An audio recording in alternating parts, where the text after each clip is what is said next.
Many ancient sites found all over the world can no longer be explained away with currently attested academic opinion. Who they say built them, why, or when they were created. The most popular of these anomalies are the ancient monuments that can be found upon the Giza Plateau. Currently explained as having been built by our copper tool-wielding ancestors a mere 4,000 years ago, somehow successfully creating some of the most precisely built and indeed enormous ancient structures found on Earth, decidedly choosing to use granite blocks many tons in weight as their building material of choice. Ironically, although these sites are somehow exclaimed as having been built by the ancient Egyptians, any actual, literal explanation of how this was actually done has never been provided. Not only is academic opinion severely lacking any logical understandings as to the construction of these sites, they seemingly attempt to ignore, and in some cases conceal, additional controversial anomalies they simply cannot understand. Enormous stone megaliths are hidden all over Giza, and especially around the base of the Great Pyramids. And not only were these buildings adorned with incredibly hard granite, but also basalt, a similarly tough stone, and another which would be near impossible to have hewn with mere copper implements. Known as Giza's basalt floor, it is what many people now see as the smoking gun for evidence of advanced engineering having once been responsible for the construction of the site. We've got something really good to show you today, but first let's glance at a couple of things that viewers wrote us about pertaining to last week's video. Miss Hurd says, the fact this object looks so pristine, it makes her wonder whether the rover is actually sitting on Mars. I feel your pain, Miss Hurd. Right up above it, NOAM, Noam, I think 65, brings to attention what really does look like a nut spun several threads down on a bolt. Yes, great find here, I love it. A rebar tubing or wiring just above it. And Silver M1Y notes that there is a rectangular shaped object looking almost superimposed amongst the dirt debris. On the left side, vertically, there may be writing. And now we're looking at a mosaic from NASA's rover Curiosity, assembled from the images taken on Sol 1151 by the left mast camera.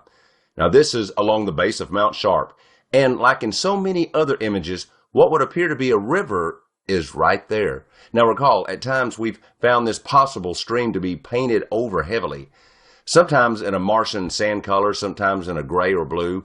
It's hidden often, but only slightly. It's very strange the way they're doing all this. Now let's focus our attention to the mountainous area in the back. Many people insist there's dwellings back there, and it does appear possible. And some have noted a potential pyramid right over here. Now look what we get when we apply some contrast. I don't think that's a pyramid in the traditional sense, no, but it sure does look artificial. And just take a good look at, well, all of it. We've suggested that most of the hills, mountains, buttes, and so on and so forth that are being visited by rover Curiosity are something far beyond simple geologic formations.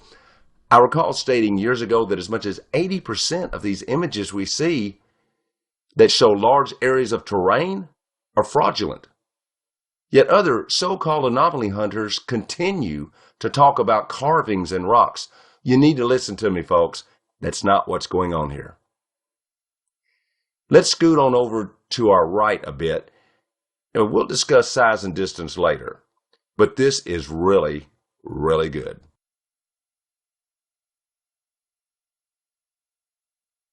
Absolutely, positively, the remains of a structure back there.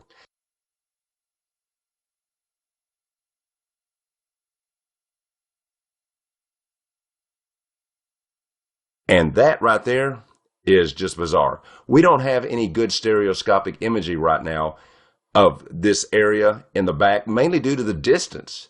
So we may just have to wonder what that actually is.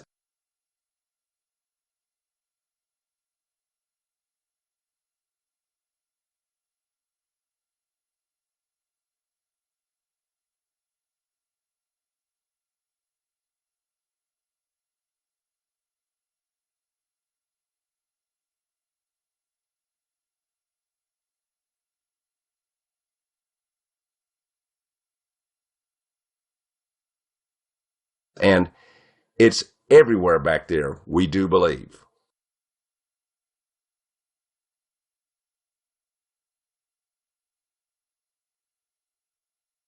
As for the scale, NASA doesn't have the area in the back mapped, but we were able to get some sizes checked on this side of the possible river. Now, that formation is 197 feet from the rover, and the length across the ruler at the formation is 75 feet. So common sense tells us that those structures in the far back should at least be large enough to be consistent with what we'd expect to see. Now here's the navigational camera image where we did the measurements. And what is this? Tell us what you see here. We're very interested. See you next. Why have Jacob come to Faisalabad? और Jacob Faisalabad में क्यों आया है? You have many beautiful mosques. और आपके बहुत सारे खूबसूरत मसाजिद भी हैं. You have many beautiful pastors और and आपके बहुत imams. खूबसूरत खुदाम भी हैं. So why have I come to Faisalabad? और मैं क्यों फैसलाबाद में आया हूँ? I have come as a witness. मैं एक गवाह बनकर आया हूँ. And this is my witness. और यही मेरी गवाही है. Jesus died on the cross. यीशु मसीह ने सलीब पर जान दी. And when he died, और जब उन्होंने सलीब पर जान he the, took your sin. उन्होंने आपके गुनाहों को अपने ऊपर ले लिया. He took your sickness. उन्होंने आपकी बीमारियों को अपने ऊपर ले लिया. And then he was buried. और जब उनको दफन किया गया, But on the third day, लेकिन तीसरे दिन he rose again from the dead. So, 535 years came after the Gospel of John. John is an eyewitness, my dear Muhammad. John is an eyewitness. He lived with Jesus. He walked with Jesus.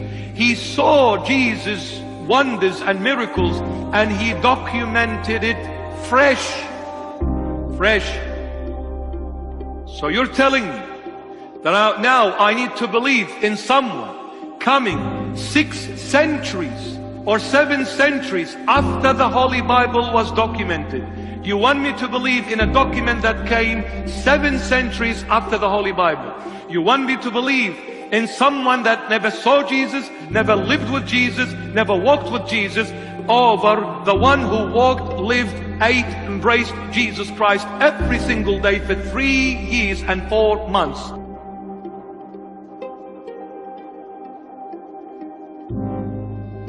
It's getting harder and harder to be shocked by what the Biden administration does. So much of it is unprecedented. But something did shock me yesterday, where the Department of Justice, so-called, which is a grotesque, really, parody of a Department of Justice, indicted 2 foreigners and named in the indictment 3 conservative podcasters, internet figures, all Trump supporters, as somehow connected to a foreign country. And immediately their content started disappearing from, say, YouTube. They pulled a big documentary off YouTube this morning because the Biden administration said that, yeah, it's beyond belief. So basically you have the Biden administration's Department of Justice shutting down criticism of the Biden administration. And I don't know if I'm going insane or I'm missing something. Is anyone noticing this? How is this allowed? So I'm glad you brought this up. There's definitely something really weird going on here. So I don't have any facts any different than what other people have read about this in the last 24 hours, but I do have a gut instinct about it that's pretty strong. And it comes from just basic pattern recognition of the last 2 election cycles, okay? But my background as an entrepreneur, I have not been paying super close attention to American politics till about 2016, and then much more in 2020, and then of course I'm in the thick of it now. But let me take those last 2 presidential elections. So this myth of, does it exist, some sort of foreign election attempts at interference? Of course it does. It happens worldwide. It happens here in the United States. But this idea of Russian election interference in particular, let's trace the history of that in each of the last 2 elections. Let's go to 2016. The allegation of Russian election interference to support Donald Trump, when you double click on that and look at what was the actual foreign election interference there, it was actually U.S. election interference in the U.S. election. through the Steele dossier, but laundered through the narrative of actual Russian interference. And actually, there was a Russian intermediary to perpetuate that attempt at election interference about Trump's Russia collusion hoax. That's in 2016. Now we get to 2020. Again, domestic election interference is the systematic suppression of the Hunter Biden laptop story. That didn't happen by Russian companies, it didn't happen by the Russian government. It happened by U.S. social media companies acting at the direction of deep state actors in the U.S. government that suppressed probably a story whose suppression changed the outcome of the 2020 presidential election. But again, what did they say? They said, no, this was Russian disinformation. So now you're seeing a pattern. In 2016, there's domestic attempts at election interference, but they run it through a Russian smokescreen. In 2020, there's domestic election interference, but they run it through a Russian smokescreen. So this time around, when I see Merrick Garland in the Department of Justice sitting under the Biden administration, suddenly alleging election interference by the Russians, I don't have any facts other than to say my radar goes off and says, I want to know where that election interference is actually beginning. A lot of those allegations that they were somehow helping Trump, I actually got curious. Actually, you could make strong arguments that a lot of these posts or whatever actually weren't helping Trump at all. But the fact that they called that Russian election interference again just suggests to me that this may be part of a pattern of what we saw in 2016 and 2020. Well, you think? So I don't really buy what they're selling on this. Yeah, Kamala's losing, which she is. She is. She's losing in the states that matter. Pennsylvania, Wisconsin, Arizona. It's amazing. So all of a sudden, the other side is being funded by Russia. Of all the countries that interfere in our elections, and there are many, Russia's at the bottom of the list, okay? I guess I'm repeating the same point again and again because it shocks me every single day, but the ruthlessness and the recklessness of the people currently in charge doesn't seem to have any boundaries at all. And I just am struck by the fact that our foreign policy, which most of us ignore, I spent most of my life ignoring foreign policy, does seem to be driving domestic policy, right? So one of the ways that they tried to delegitimize you and threatened actually to criminally charge you was by claiming that you were somehow allied with a foreign government.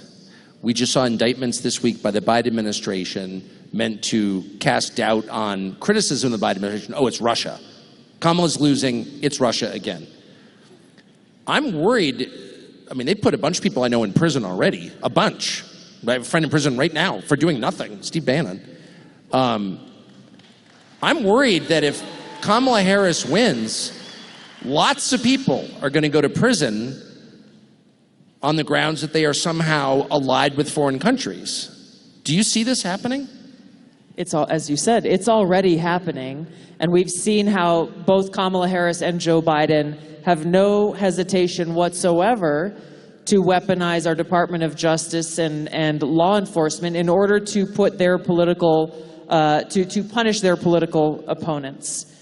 You know, that press conference that Merrick Garland did announcing those indictments, I wasn't surprised, frankly, to see them waving the Russia flag as they are revealing their concern that Kamala Harris might not win this election. But what I thought about was, gosh, this is what the Attorney General and the FBI Director was sitting right next to him. This is what they're focused on. Why aren't they focused on innocent, everyday, law-abiding Americans being put on secret domestic terror watch lists?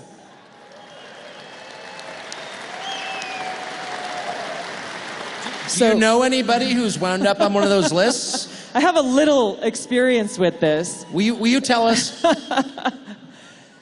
So I travel a lot. I'm on planes more days of the week than I'm probably not on planes. And one day my husband and I were traveling together and we got this SSSS on our boarding pass. You know, we have pre-check. Pre-check didn't work and went through all of this additional screening with pre-check and thought, okay, the TSA guy said, this is random, just be patient. Like, okay, got it. You know, you got to do the thing. And then the next day and the next flight happened again. The next day and the next flight, it happened again. My husband and I split off. He was going one direction, I was going another direction. We both went through it. We were both getting this treatment, and I was honestly getting kind of pissed.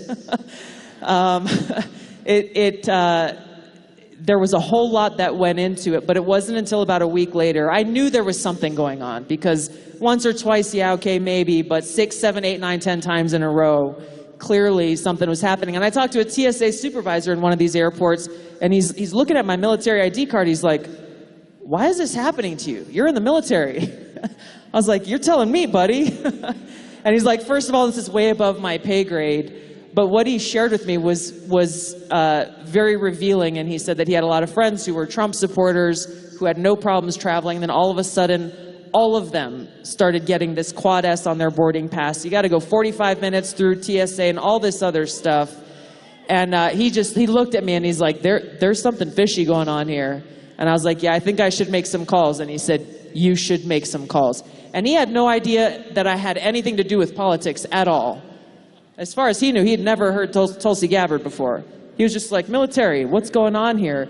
Air Marshal whistleblowers came forward about a week and a half later and provided evidence. They took pictures of the targeting package. For those of you in the military, you know what that means. They took pictures of the targeting package that the TSA made for me that showed I had been added to the secret domestic terror watch list called Quiet Skies, and the words operational was on that targeting package. And unbeknownst to me, had a little bit of an idea, but unbeknownst to me, for those last week and a half or 2 weeks, I had had at least 3 federal air marshals following me and traveling with me everywhere I went. And there were K-9 teams, there were EOD teams. I was getting swabbed for traces of explosives, not only in the initial going through TSA, but again before even boarding the plane at the gate. I told the guys at the gate, I was like, they just checked me like 10 minutes ago. We got to do it again. It's not them.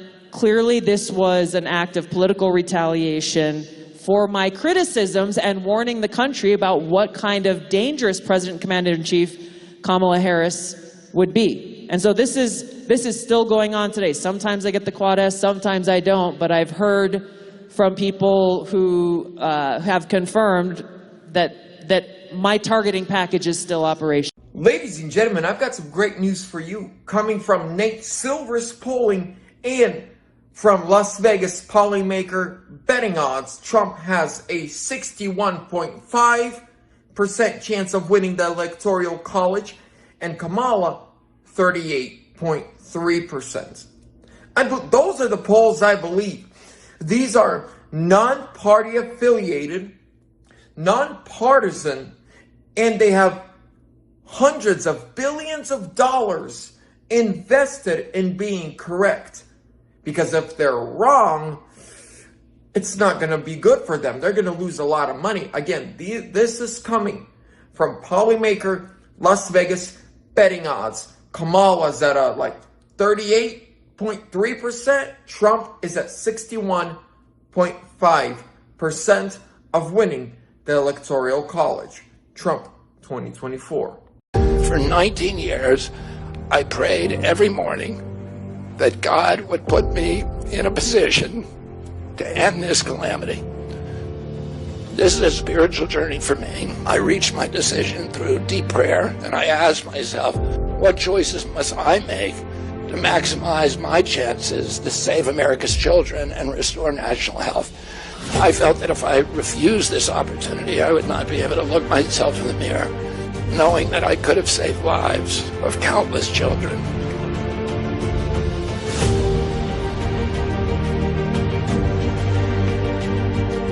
President Trump has told me that he wants this to be his legacy. The most unifying theme for all Americans is that we all love our children.